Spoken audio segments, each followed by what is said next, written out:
Ja, ne, re, wow.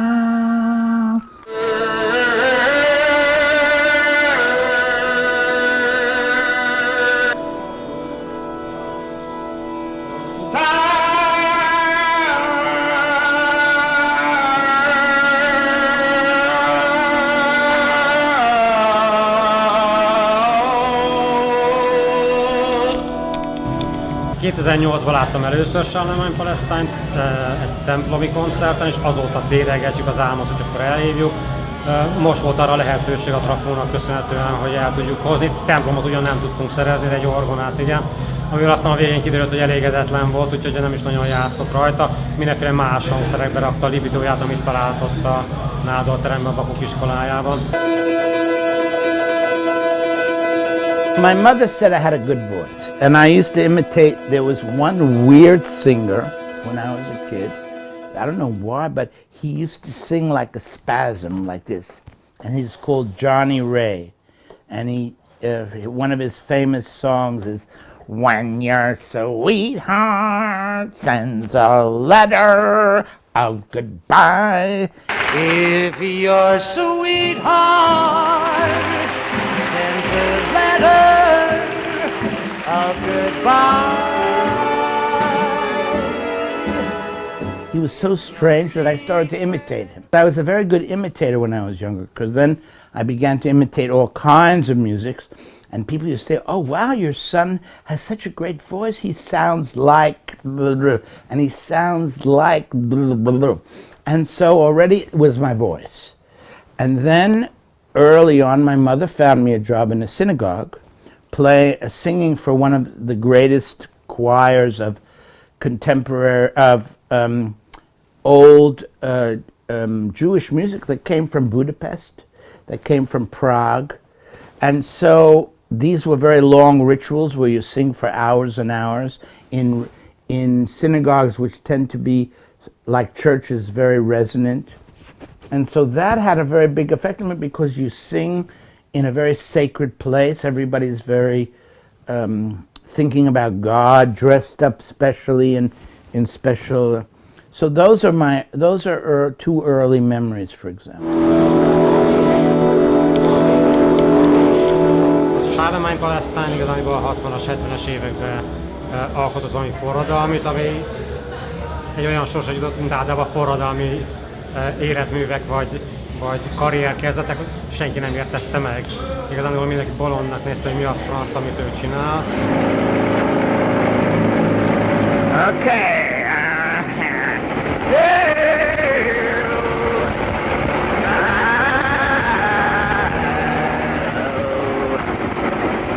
Hiteles figura, aki ki tudta azt várni, hogy több évtized elteljen, és mindenki hülyének nézze, és legyen egy olyan generáció, amelyik valahogyan felismeri azt, hogy ő 60-70-es években valami olyasmit csinált, ami régen is fel lehet nézni, és ami valami tovább lépés jelent a zeneirodalomba.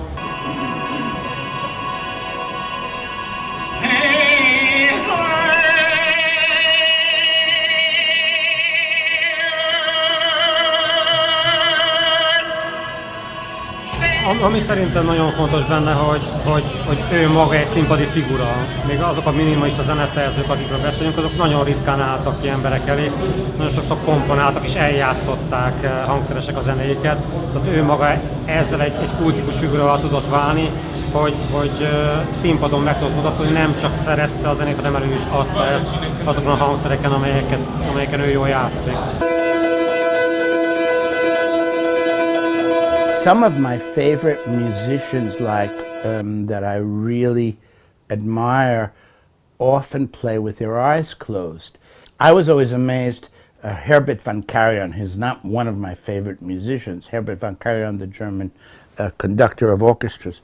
But I saw videos that he had done, and he knows the instruments so well, and his musicians, that he can conduct an entire symphony of Beethoven with his eyes closed, and he gives the orchestra, everyone in the orchestra is so, you can see it from the films, that they are totally connected to him, but he's only hearing them.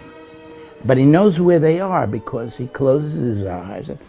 So I said to myself, wow, I'm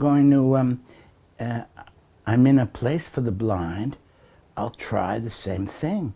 I wonder how, because I often perform with my eyes closed, but not necessarily the whole evening, but there, as that was a place where people have been blind for so long, it seemed natural that I should try. And sound doesn't really always need you to see, and especially as my music, I don't use a score, and I know my own scores, or I invent them at the instant, then it was easy to do it all with my eyes closed.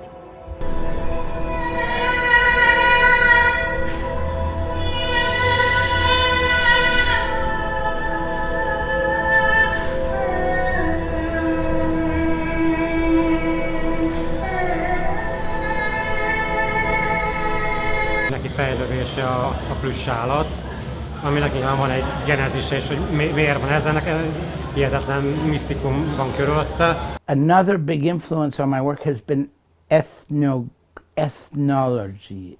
And so many of the different important performers, musicians, dancers in the world that I encountered didn't come from the West. They came from Native Americans, they were Polynesians, they came from India, they came from Java. Their traditions interested me more because they were so integrated, their way of dressing, the way of living, their gods or their divinities. Everything about what they did had ritual. I was born where the first teddy bear was invented, in my neighborhood in Brooklyn, but before I was born in 1902. So we could say that these kind of soft divinities come from my native tribe. These guys started to be part of my life like any child, but now they've become on the level of like international divinities with me, because, in fact, I actually do come from the same neighborhood where they were invented. So they are like continuing my tribal idea that I sing tribally, that I learned that in the synagogue. These divinities also come from the same tradition of Jews from Eastern Europe. They travel with me since 50 years.